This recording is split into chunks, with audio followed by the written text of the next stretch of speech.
ఈరోజు నల్ల శనగలతో వడ చేస్తానండి, చాలా బాగా వచ్చాయి.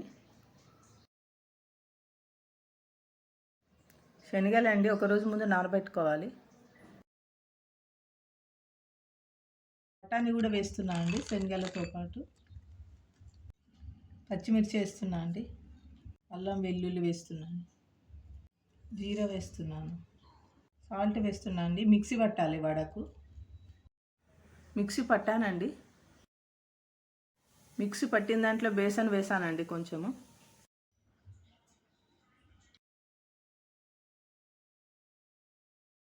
మిక్సీ వేసినా అండి, అన్నీ వేసి